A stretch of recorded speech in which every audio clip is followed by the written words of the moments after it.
Welcome to my channel. Before starting the video, please go ahead and hit the subscribe button and give this video a like up.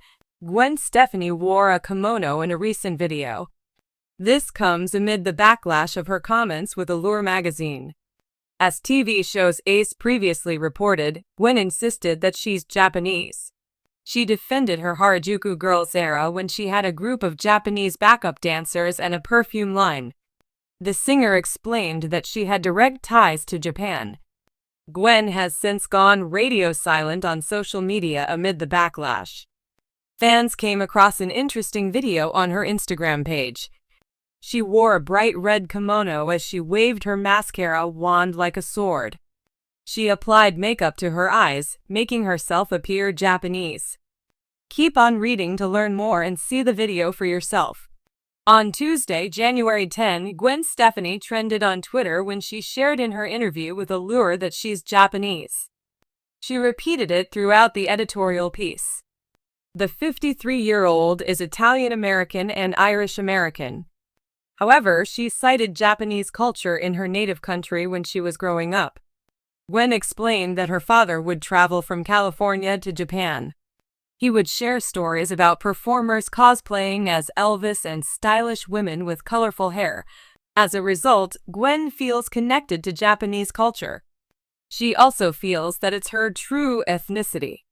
That was my Japanese influence, and that was a culture that was so rich with tradition, yet so futuristic, with so much attention to art and detail and discipline, and it was fascinating to me, Gwen Stefani told Allure. I said, "My God, I'm Japanese and I didn't know it." The singer made that discovery when she traveled to Japan herself. She later insisted in the interview that she was Japanese. It was one of the strangest interviews in her career. She made the comments to Allure reporter Gisa Marie Kalor, who is Asian American. Gwen Stefani's reps later denied the claims. They explained the singer's comments were misconstrued. However, they never specified which parts of the interview were taken out of context. Gwen hasn't spoken out about the controversial interview on social media. The timing of Gwen Stefani's Instagram reel is uncanny. In the clip pinned to her feed, she wore a red floral print silk kimono. Her platinum blonde hair was styled in curls. She waved her mascara wand around before applying it to her lashes. PSA: we can't stop staring at the new Jitsu Beauty by Gwen Stefani can't stop staring mascara. This mascara separates and defines each eyelash for that perfect lengthened and lifted lash look, Gwen Stefani's Instagram Reels reads. Fans took to the comment section to share their thoughts on her Allure interview. One user said they're Asian and are flattered by what Gwen said. Others shared their love for the pop star and her kimono. One user sarcastically wrote, "So Japanese," while another commented, "Too much makeup." In a bold and highly debated move, Gwen Stefani stepped out wearing a traditional Japanese kimono at a public event, reigniting a long-standing conversation about cultural appropriation in the fashion world. Known for her avant-garde style and willingness to push boundaries, the singer's fashion choice sparked both admiration and backlash. The incident has once again brought into focus the complex interplay between cultural appreciation and appropriation, highlighting how nuanced and contentious the subject remains. This isn't the first time Gwen Stefani has faced criticism for her use of Japanese cultural symbols. During her early 2000s solo career, Stefani famously introduced the Harajuku Girls, a group of Japanese backup dancers who accompanied her on tours and featured prominently in her branding. Critics argued that her use of the dancers reduced Japanese culture to a stereotype, while fans contended that Stefani's fascination with Harajuku fashion was a form of genuine admiration.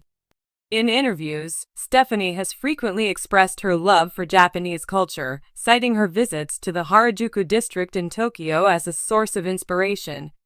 She has described the experience as transformative, sparking a lifelong appreciation for the art, fashion, and history of Japan.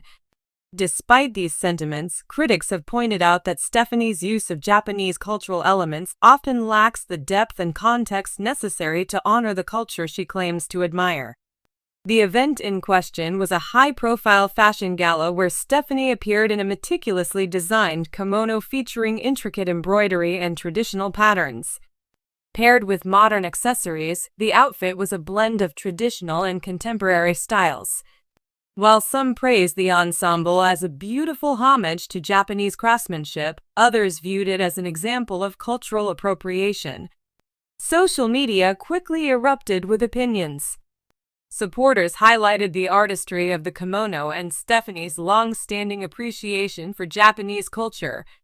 Critics, however, argued that wearing a kimono as a non-Japanese person, especially without context or acknowledgement of its cultural significance, perpetuates a pattern of cultural exploitation. At the heart of the backlash is the issue of cultural appropriation, the adoption of elements from one culture by members of another, often more dominant culture. While some view such exchanges as inevitable in a globalized world, others see them as exploitative, particularly when the borrowed elements are stripped of their original meaning and context. For many, the kimono is more than just clothing, it is a symbol of Japanese identity and heritage. Historically, kimonos were worn as formal attire, with different styles and patterns signifying the wearer's social status, age, and occasion. Today, they remain an important cultural artifact, often reserved for special events like weddings, tea ceremonies, and festivals. When a non-Japanese celebrity dons a kimono without understanding or acknowledging its cultural significance, it can feel disrespectful to those for whom the garment holds deep meaning. In response to the criticism, Stefani released a statement emphasizing her respect and admiration for Japanese culture. She stated that her intention was not to offend but to celebrate the artistry and craftsmanship of the kimono. "I've always been inspired by Japanese culture," she said. "This outfit was my way of honoring its beauty and history." While some fans appreciated her explanation, others felt it fell short. Critics argued that true appreciation involves more than wearing cultural attire. It requires understanding the history and significance of the items being worn, as well as engaging with the culture in meaningful and respectful ways. Stefani's statement, they contended, did not adequately address these deeper issues. The line between cultural appreciation and appropriation is often blurry, making it difficult to navigate for celebrities and public figures. Appreciation involves a deep respect and understanding of the culture, often accompanied by collaboration and acknowledgement of its origins. Appropriation, on the other hand, occurs when elements of a culture are taken out of context and used for personal gain or aesthetic value, often without giving credit to the culture from which they originate. In Stefani's case, the debate centers on whether her use of the kimono constitutes a genuine celebration of Japanese culture or a superficial appropriation. While her admiration for Japan is evident, critics argue that her actions often lack the cultural sensitivity and context necessary to avoid appropriation. The controversy surrounding Stefani's kimono is part of a larger conversation about the responsibilities of public figures when engaging with cultures outside their own. As influencers with significant platforms, celebrities have the power to shape public perceptions of different cultures. This power comes with a responsibility to represent those cultures accurately and respectfully. In recent years, there has been a growing awareness of the importance of cultural sensitivity in fashion and entertainment. Designers and artists are increasingly collaborating with individuals from the cultures they draw inspiration from, ensuring that their work is both authentic and respectful. However, incidents like Stefani's kimono controversy highlight how much work remains to be done.